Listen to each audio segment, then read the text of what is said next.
sports or whatever, and then you kind of lose the momentum. It's hard to get it back. And I thought we were really on a roll. Our leadership luncheons, man, we're just like clicking them out, and then the COVID thing, and so we've been off for several months. But it's good to welcome you back, and let's thank our ladies and gentlemen that come early and work late and do all the service so we can enjoy the hour together. Just a couple quick announcements. I want to encourage you, if you weren't at the seminar last night that Stephen did about social media, its effect on our students and youth and teenagers, I want to really encourage you. I think Wednesday, you can go on our Facebook page and it'll be up where you can watch that presentation. It's well worth the time. Thank you for doing that, Stephen. Tonight at 7 o'clock is the training for Fields of Faith. Whether you're an usher, a data entry person, or an encourager, 7 o'clock at the auditorium. Please be here for that. And Jimmy told me it's not too late. You have till 5 o'clock. If you haven't signed up to do that, we still have some cards, but I mean, like, we're down to the 11th hour and 59th minute.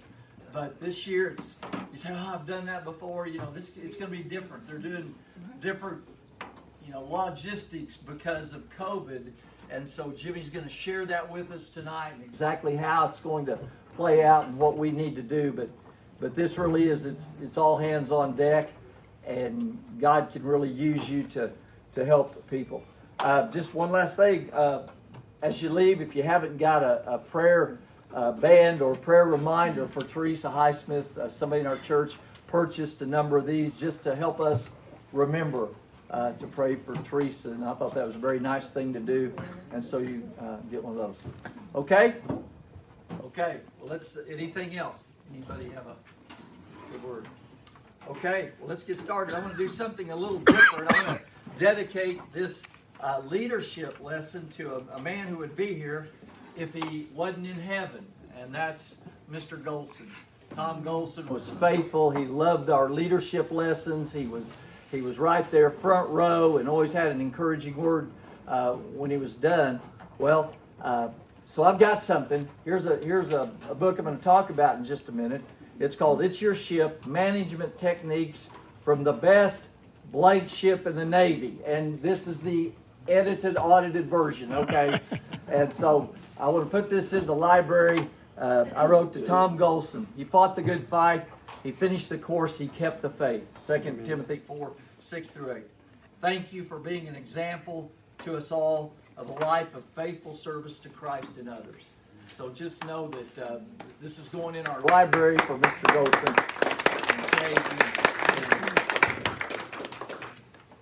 Okay, if you see the study guide, the bright orange paper on your desk, you see this is a little different lesson.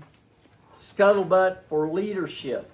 And I want to start off by telling you 3 Navy stories. Here's story number 1. Sailor checking in at boot camp. City, Memphis. State, Tennessee. Country, 'tis of thee. A ship docked in Kiel, Germany. The third-class shipmate to the chief petty officer. Look, sir, they have Volkswagens here, too. Senior chief to 25 sailors. Who is the laziest man in this outfit? 24 hands go up. What about you, sailor? Too much trouble raising my hand, senior chief. We've got some old Navy Sea Dogs in our congregation, and I thought for this lesson, I'll just poll them, and here was my question. What is the best thing, the most important lesson you learned while you were in the Navy? Out of the 6 different guys I checked with, only 1 responded. Okay, so silence is deafening. Here's what Sea Dog John Walker said. High standards, best fighting force in the world. Really, the only exposure I had to the Navy growing up was my Uncle Jim, who was a veteran of the Navy. He drank like a sailor. He cussed like a sailor. He had tattoos like a sailor. And so I didn't really get a lot of feel for, the the Navy, and then I went to a conference, a leadership conference years ago, and I heard former captain Michael Abra Shop, and he gave a speech at this convention, and it moved me. And I went and bought the book that we just talked about, It's Your Ship, by former Captain Michael Abra Shop. And so let me just read a little bit about the man that wrote this book. He was a 1982 graduate of the U.S. Naval Academy. He was assistant to Secretary of Defense William J. Perry at the Pentagon.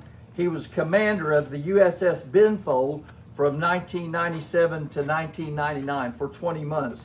In 1996, the Benfold was rated the third worst ship in the Pacific Fleet.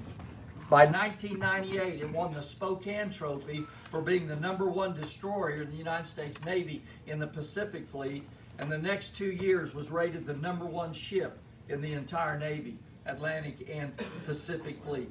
The retention rate for the Navy on average was 28%. For the Benfold, it had been 8%, and by the time he was through being the captain of the ship, it was a 100% retention rate.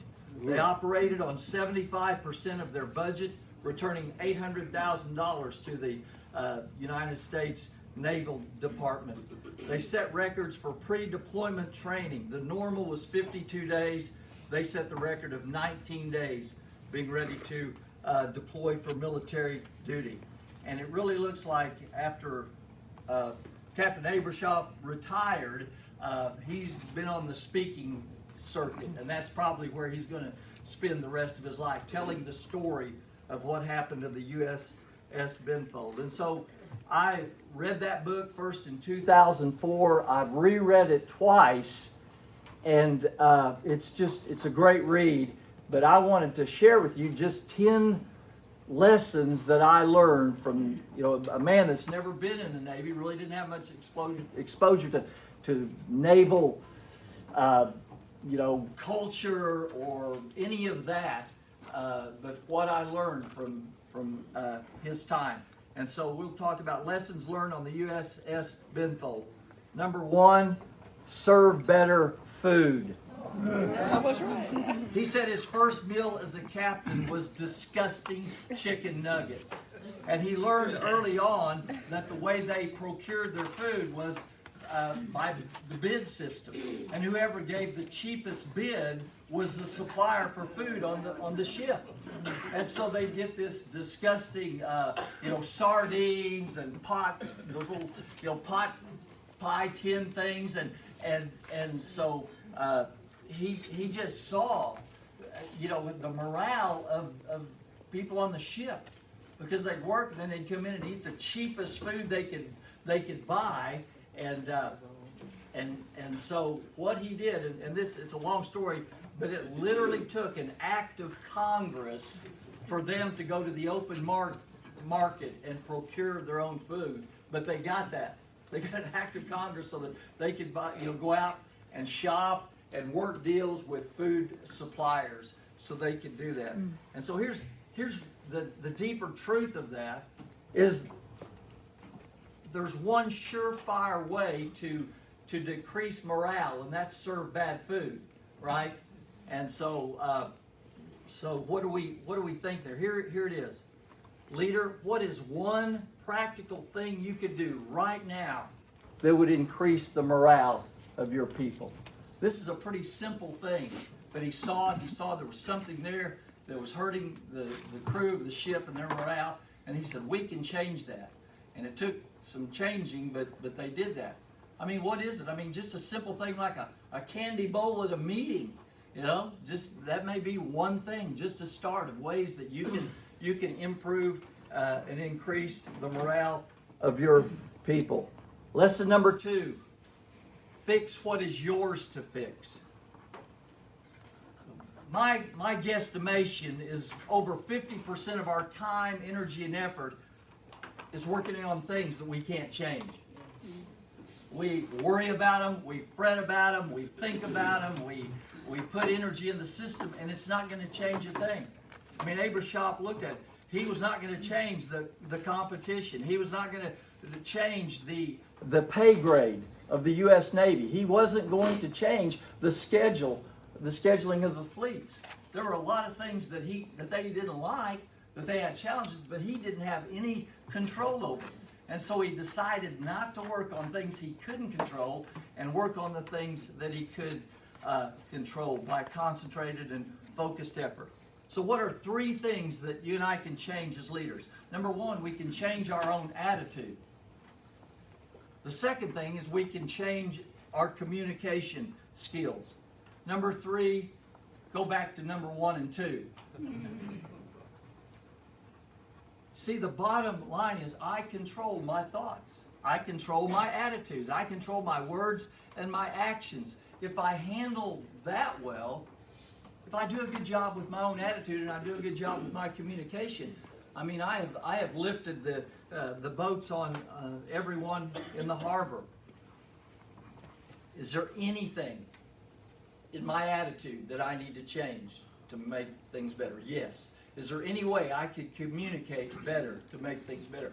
Yes. Work on the things that you can control. Number 3, look at the big picture. The last captain before Abra Shop on the Benfold was an engineer. And most engineers are all tied up in the specifics, you know, the details of life. They love that. Being engineers, you just love that. And that's what this captain did. I mean, he was just micromanaged everything and everyone and had to, you know, just all these details he was consumed with. Here's the irony. They failed their engineering certification with an engineer as the captain. Why? Because he's the only one that really knew everything and how things needed to be run. Abra Shop found out that the ship had 4 departments and they were constantly competing against each other. They kind of had awards for the best department. Well, what that set up was a culture of competition. And the other departments on the ship became, in a sense, the enemy. If we could sabotage their work, if we could slow down their progress, then we would look better and we'd get the #1 rating. And so he had to deal with that. The point is, forget competition. Embrace complementation. Embrace cooperation. The tide raises all the boats in the harbor. The big picture includes, how does this affect everyone on the ship? Are we setting a precedence? What does this mean long term? Kind of like, it really goes back to whoever builds the Crystal Cathedral has to buy the Windex. And you need to think about that when you're doing what you're doing. That's a good point. I love that point. Yeah. Number 4, listen to your shipmates. I really like the show Undercover Boss. And I know some who think it's hokey and everything's prearranged, and whether it is or whether it isn't, you know, it is a little odd that they would follow, TV cameras would follow a person around, you know, that's peeling potatoes or you know, sweeping up, but still and yet, the point of it is great. Here's the CEO of some big company, and he goes and he works with the people in the trenches. The guy that's driving the truck or the forklift or the person that's on the assembly line, and they talk to them and they get to know them, and they, you know, they kind of open up their heart and share their story, and it really is a good thing. Here's what Abra Shop did. One of the first things he did was he sat down with every one of the 310 crew members of the Benfold and had a personal dialogue and conversation with each of them. Listening involves several key components. Number 1, listen without prejudgment. I remember years ago I had a really sticky problem in the church where I was pastoring, and I went to my mentor and I explained the problem, and he says, you know, I knew what you were going to say before you sit down. Do you know that's all I remember him saying to me? I don't remember anything he said, because all I thought was, you've already, you know, you didn't even listen. You just, you know, you knew what you wanted to say before I even came in. And it's easy. I know what you're going to talk about. And a lot of times people, you don't come to see me. I try not to, oh yeah, I'll bet they're going to talk about this. I bet this is what they got going on. I just try to have a clean blank slate when people come. Secondly, ask important questions. Not how you doing, what's up, how about them boys, have you heard from so-and-so? Questions like this: what would you do if you were captain of the ship? What is the major obstacle in your department? What do you do that you consider really important? And then number 3, hear different ideas. He talked about that they repainted the ship 6 times a year to keep it from rusting out, in the harbor or at sea. And one of his sailors said, if we use stainless steel nuts and bolts, we wouldn't have to paint the ship so often. He said that's a good idea. And they started using stainless steel parts where they could, and they only had to paint the ship once a year. I mean, can you imagine anything worse than joining the Navy, serve your country, and wind up painting a ship 6 times in a year? The sanding, boy, he really, and saved the ship thousands of hours and thousands of dollars. Number 4, get honest feedback. I hate my job. Oh, you're a complainer. Oh, you're a griper. You're a bad apple. Or tell me why you hate your job. What is it about it that you hate? Number 5, most mistakes are not fatal. You see, what most of us do in the flesh is we underreact to the important and we overreact to the urgent. Does that make sense? When we're just kind of in and of ourselves, we'll overreact when something's urgent, but when it's important, we tend to underreact. A messy room, a messy desk is really not the end of the world. Again, I went to a conference, and if you get one thing out of a conference and take home with you, it's good. I'll never forget John Wright, who was pastor of First Baptist Church, Little Rock, Arkansas. He said, "Don't swat a fly with a sledgehammer." Man, I'm telling you, that's solid gold. 1 John 5, 17 and 18 are John tells us 2 kinds of sins: the sins that lead to death and the sins that don't lead to death. And he says, John says, you handle those 2 different ways. You don't handle a sin that leads to death the way you handle a sin that does not lead to death. And wisdom from a leader is saying, Lord, how do I handle this situation? How much do I need to correct or regulate or do in this situation? He tells the story of a VIP that was coming on board the ship. And again, I don't know the Navy culture, but I think I've seen enough to know it's real important. When a dignitary comes on the ship, they make a big deal when they walk up on the ship. And the crewman, whoever was in charge of ringing the bell, rang it the wrong number of times. And some people on the ship wanted to court-martial the kid. Oh my gosh, what a mistake. This is terrible. This is horrible. What a disgrace to the United States Navy not to do that right. And he said, it's really not that big of a deal. He just didn't ring the bell the right number of times. I think we get the point. Proverbs 3:13, blessed are those who find wisdom. It takes wisdom to know how to address mistakes. And the bottom line is, if someone makes a mistake and they learn from it, it's a good mistake. If someone makes a mistake and they just get criticized or chastised or seen as a negative example, then it's a bad mistake. Number 6, reward work well done. Abra Shop said the former captain of the Benfold handed out 15 medals a year. He handed out 115. And the principle is, what gets noticed gets done. Probably the person who praises you, encourages you, or notices you is probably the most influential person in your life. I remember Patty and I hadn't been married very long, and she was on the phone to one of her relatives back in Pennsylvania, and she says, "Oh, my husband's wonderful. He always turns his clothes right side out before he puts them in the hamper." I don't care how busy I am. I don't care what I got to do, how lazy I am, selfish I feel, I am always going to turn my clothes right side out before I put them in the hamper. Because I'm a wonderful husband. I was told that. The world knows that about me. I'm not going to let the world down. I'm not going to drop the ball on the 1 yard line. I mean, I'm going to see this thing through all the way to its glorious completion, which is going to be to turn those clothes right side out before they go in the hamper.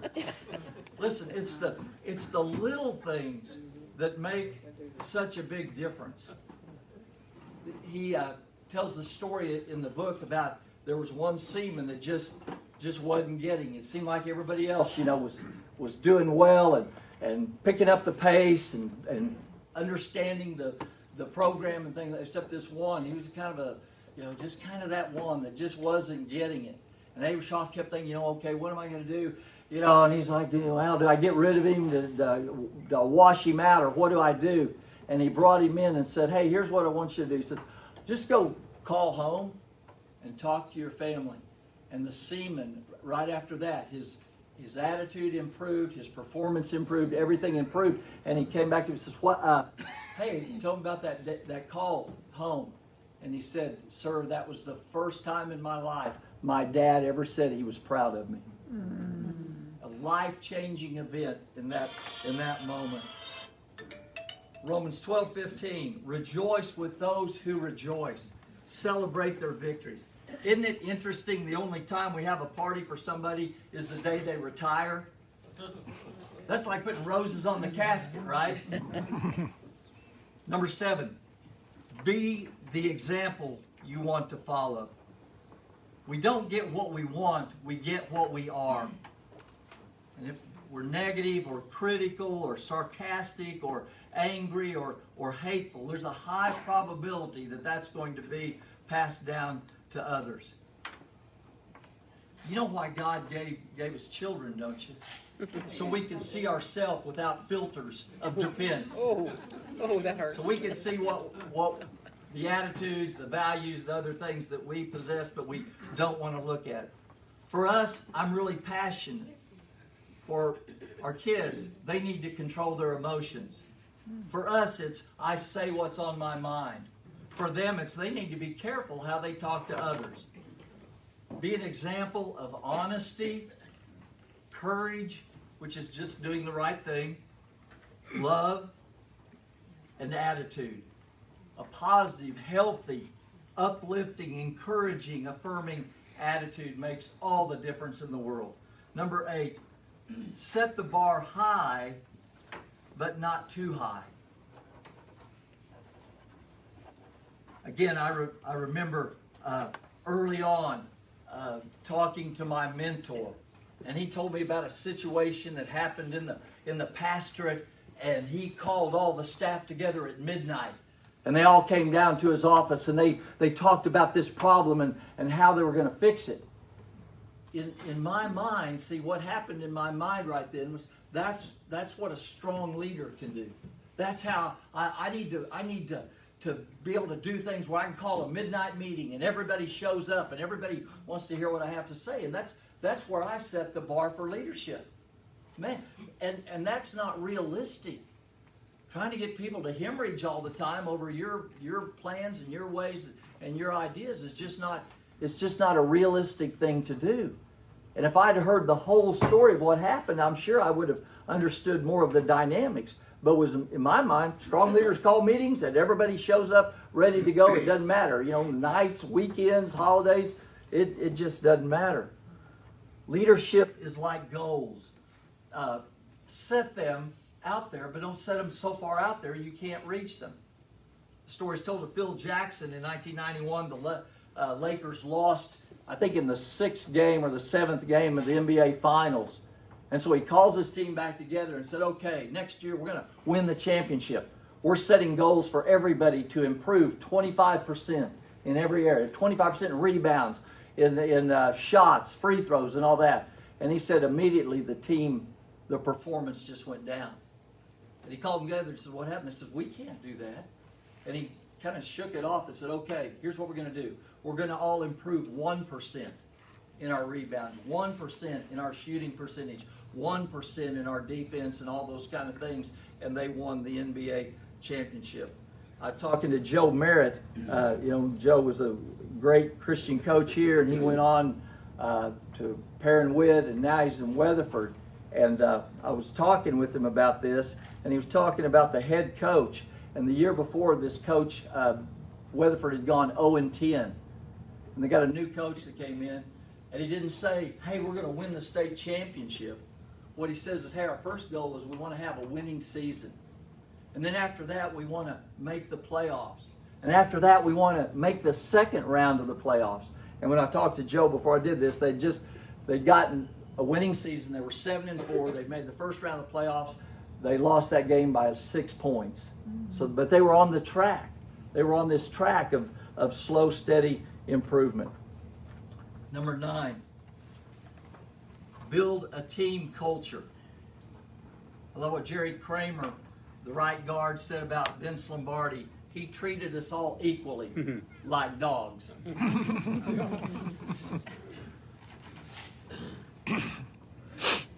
You live by the superstar, you die by the superstar. It's much better having a good team with good players at every position than to have one superstar and everybody else not a good player. I say God has no favorites. Chris says, I'm God's favorite, and so is everybody else. It's all the same. We're saying the same thing. Just, I guess his sounds a little more positive than mine does. Everybody likes to feel and needs to feel that we have a common goal. I have a part in this. A leader's part is to set good expectations, eliminate disrespect and dishonor. The team that I thought was going to win the state championship, almost hands down, in the years I've been working with the football team, that the year I thought they were going to do it, they made the first rounds of they lost the first round of the playoff. Didn't have a winning season. I remember hearing all the bickering on the sideline. Offense criticizing defense, defense criticizing offense, and just the bickering and the cutting and the way they were talking to each other. It just absolutely destroyed that team, in my opinion. Value everyone's contribution. I don't know if you heard the story last fall. North Shore High School, they were in this big school I think they just have big school, the 6A championship. And they were going into the state championship game, and their coach, John McKay, suspended Zach Evans. Not only the number 1 running back in the state of Texas, but the number 1 prospect in the nation. And right before the state championship game, he suspended him because he wouldn't give up his cell phone, like everybody else on the team was asked and expected to do. And after they won the state championship, here's what Coach John Kay said: the integrity of our program is more important than any player. Amen. Man, kudos to that coach. And then number 10, take the blame, give the credit. 4 deadly words for any leader: it's not my fault. And you say that, you have ceased right then to be an effective leader. Responsibility always trumps privilege every time. Enjoy, celebrate, and relish the success of others, whether it's your team or other teams.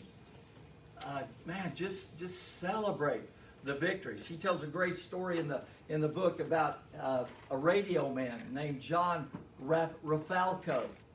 And they were having trouble with their communications, and this one, I can just see a seaman, they're sitting there with the, I don't know that he did that, but whatever it was, they had a glitch, and he solved the problem and really increased the communication abilities of the Benfold.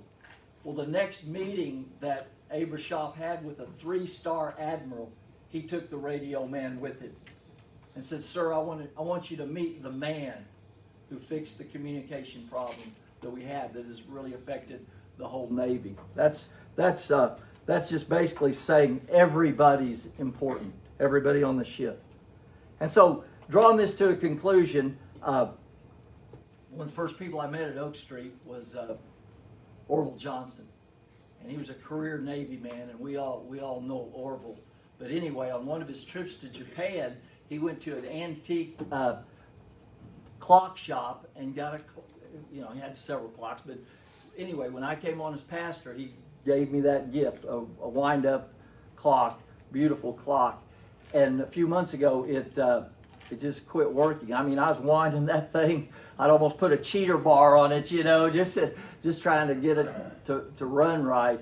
And finally, I took it to Orville, and he came back to me and says, "It's fixed." I said, "What was wrong?" He said, "Believe it or not, the smallest gear in the clock was broken. And because the smallest gear in the clock works was broken, the clock wouldn't run." What a life leadership lesson. Everyone's valuable. Everyone deserves love and recognition and encouragement. Last quote, they get the help, we get the joy, God gets the glory. When Abra Shop was leaving the Benfold and they were changing commands, he gathered the crew of the USS Benfold together, and here's the speech that he gave them. He said, "You know how I feel." And that's all he said. And I would ask every leader, do your people know how you feel? Do they know that you love them, that you value them, that you care for them? Let's pray.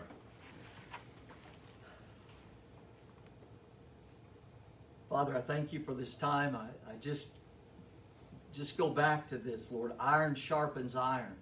We sharpen each other. We help each other. We encourage each other. We grow each other. And so thank you for this set-aside time. In the wisdom of God, you allow us to do this, that we help each other to grow in leadership in any area of our life. And so, Father, I pray for every leader at Oak Street, that God, one thing said would touch a heart and change a life, and thereby change many lives. We do love you and we do bless you, Lord. Lord, there's a lot going on right now. Please keep our hearts and minds clear and sharp and dedicated to you. In Jesus' name, amen. Amen. Amen. Thank y'all for being here.